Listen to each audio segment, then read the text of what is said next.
I'm not going 50-50. Been there, done that, never will do it again. Because let me tell you something.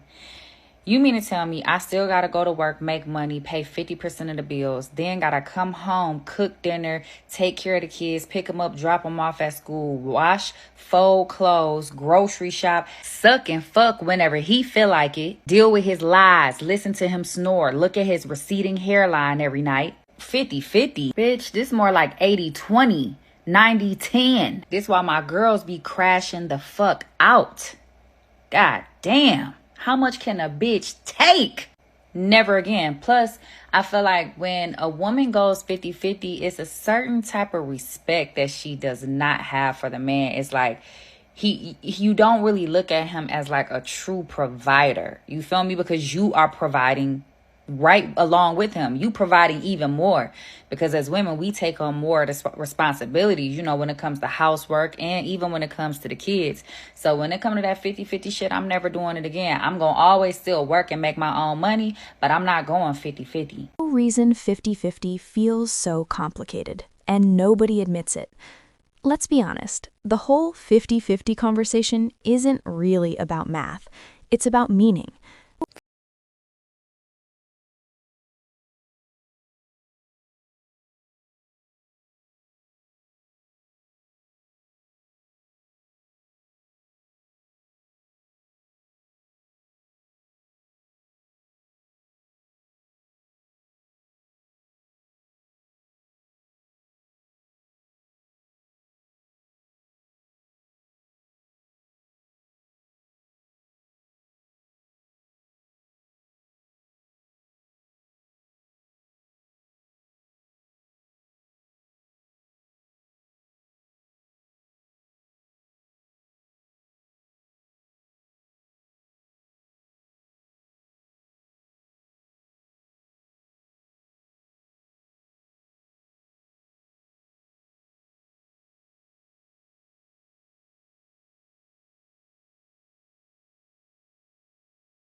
For her. Because nobody argues over splitting a pizza with their friends. Nobody sits there calculating emotional labor percentages like, you carried the trauma, I carried the groceries, so technically we're even. But in relationship... Okay, I'm not a relationship expert, nor do I claim to be at any point. But I just want to say, I think the problem with all the 50-50 arguments out there is not that it's bad or anything or whatever, you know, if that's your preference, that's your preference. But I think the problem is that a lot of people get into these 50-50 relationships, and the reality is they don't want to be in a 50-50 relationship, right? You like the person that you're with, and you don't want to be in a 50-50 with them, but you also don't want to lose them.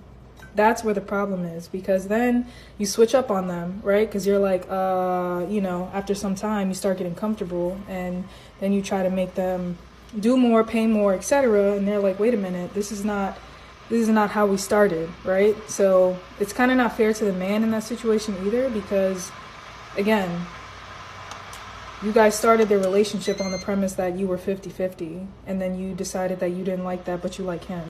And again, how you establish things, that's completely, you know, your relationship, your business. But at the same time, to go into something on a certain agreement and then decide, you know, because it's not working for you anymore, that you want to change things and you want someone to pay more, do more, give more, it's not fair to the other person. And not only that, but they're going to feel like they're being manipulated by you, because they are. So again, be careful on what you agree with. 50-50 is not about the money. It's more so like the man is the provider as far as the mortgage, the big bills, and I might buy all the groceries. I am in TJ Maxx, you know what I'm saying, making this house look like a home. That's my 50% that I bring, because as a man, you can't really bring what I bring. You can't make this house a home like I can. We out of deodorant and toothpaste, mess around with you. I got everything else covered. You covered the big things, and I'll be up under that umbrella.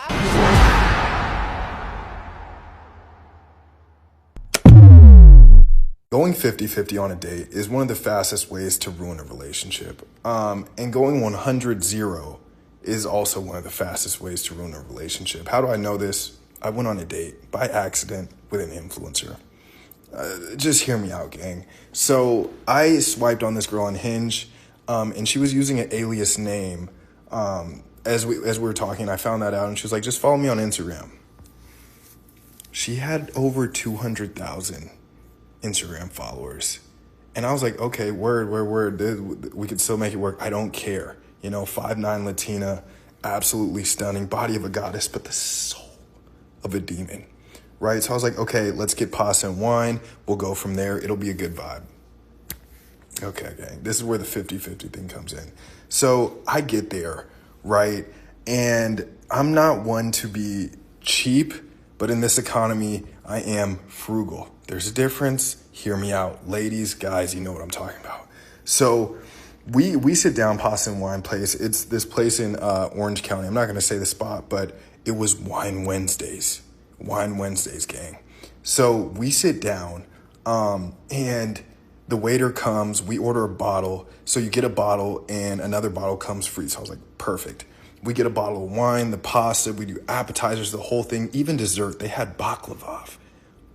Oh my God, if you never had that, go fuck with it. So as I'm talking to her, getting to know her, I find out this girl is, this woman she's unemployed, and she has more followers than amounts of dollars in her bank account. She tells me she has maybe 10K in savings.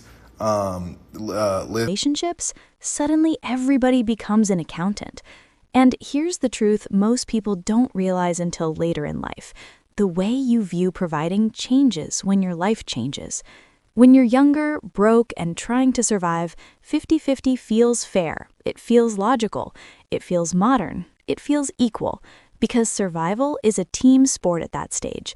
Both of you are just trying to keep the lights on and your overdraft fees from ruining your mood. But something was in downtown, and she makes and her rent is $3K a month, right? Something absurd. And I was like, you're unemployed? She's like, yeah. And I was like, okay, word, I got the bill. You don't have to worry. And she was like, are you sure? I was like, I got it. Gentlemen, I got it. So the date's going smooth. We go through about 3 bottles of wine. And the total comes, I finally get the check. And the total came out to $422.13. I'll never forget that number. So I'm like, damn, right? I knew it was going to be expensive, but I didn't realize how much. It must have been the wine. So I put down my card, Chase Sapphire reserved, 720 credit. I don't mind it, I don't mind it. Put down my card, and the waiter takes it off, comes back, and he whispers in my ear, but a little bit too loud, saying, sir, your card declined. I could have sworn I paid it. So he tells me it declined. It's hella embarrassing. And she immediately goes, I got it. You don't got to worry. Pulls out an Amex Gold. Amex Gold, right? Just shits on the reserve I pull out. She puts it out in Amex Gold, and she pays for the whole thing. I'm like, are you sure? I could Zelle you, pay you back. And after that, that first date was 100-0, right? Maybe 75-25, because I added the vibe. I bring a good vibe. And I'm just like, dude, it was so awkward. So I just asked her, what do you do for money? Right? In my head, I'm thinking, I hope it's not OnlyFans. You guys won't believe this shit. So she does TikTok shop, and she says she makes a little bit of money there. She sells what is it called? Fitness plans, because she has her body, I'm trying to tell you. And then the third thing, which is what really fucked me up, is she has downloaded this app called PayMe, where you basically file claims and settlements against companies that are getting sued, right? So I was like, okay, 1, I'm not going to do TikTok shop. 2, I'm not a fitness influencer, but is this PayMe app free? What's the catch, right? Because she was telling me she made she makes an extra anywhere between $700 to $900, sometimes even $1,000 a month from this PayMe app.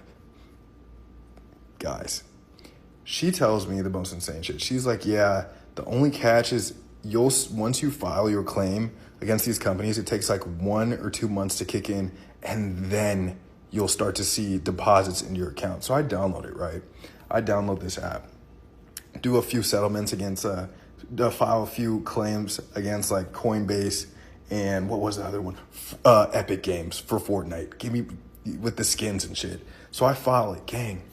I'm already about to make $80 from just 2 of them. So I was like, okay, word.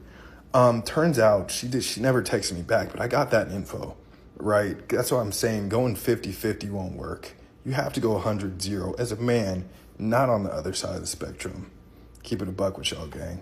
But that app, for sure righteous. Let's talk about going 50-50 with your partner. I swear to God, this is the life law. If you're going 50-50 with your partner, but you make more money than them, it is your job to pick up date nights and as well as vacations. That's just law. It's only fair. Think about it. You're making more money than your partner, but you have them going 50-50 with you on bills. Which probably means, more than likely, especially here living in New York, it probably means they don't have wiggle room to like do things for leisure. Literally all their money's going in bills. And listen to me clearly when I say this. This is strictly for people that are in actual partnerships. Not those people that, have a little girlfriend and a little boyfriend here that is cheating on them. Yeah, listen to this very carefully. Like actual partners. People that actually look after one another. And I'm not talking about financially. I'm talking about spiritually, mentally, emotionally, all that shit. Things shifts when a man starts becoming more stable, when he's not just surviving anymore, but building, when he's not asking, can I afford this, but instead asking, who do I want to share this with? Because providing, for many men, stops feeling like pressure and starts feeling like purpose. Not obligation, not slavery, not control. Pride. It's like holding the door open. Nobody has to do it, but when you care about someone, you want to. And here's the part people miss. It's not about the money itself. It's about what the money represents. Security, effort, intention. What's an opinion you have that might piss some people off? Going 50-50 with a man in a healthy relationship doesn't exist. And this is going to be so controversial, but let's fucking do it. A man that is willing to go 50-50 with a woman is a man that still yet doesn't have the intention of being a financial provider. When a man says, I want my woman to provide for herself while still expecting her to raise his children, he's basically saying, I want my wife to be half of the man for me while still being all of the woman. This is an unbalanced equation of the feminine and masculine dynamic. When the woman is working to provide the other 50% while raising children, it will put her on survival mode and she cannot fulfill her divine purpose as a mother to carry, nurture, and raise her children to be the highest reflection of their father. And then men say, I will not provide for you, I will not marry you, and I will not lead you. But I will fuck you, and if you get pregnant, we'll figure it out with no plan because I'm a man that lacks intention. This is why we have so many broken families and our communities are degrading. The masculine energy in our society is weak. It's why so many women have daddy issues. There's no real discipline, no focus, and no leadership from men anymore. At least not many. Instead, society wants to push women to be more masculine instead of providing the masculine support needed to uplift and protect their feminine essence.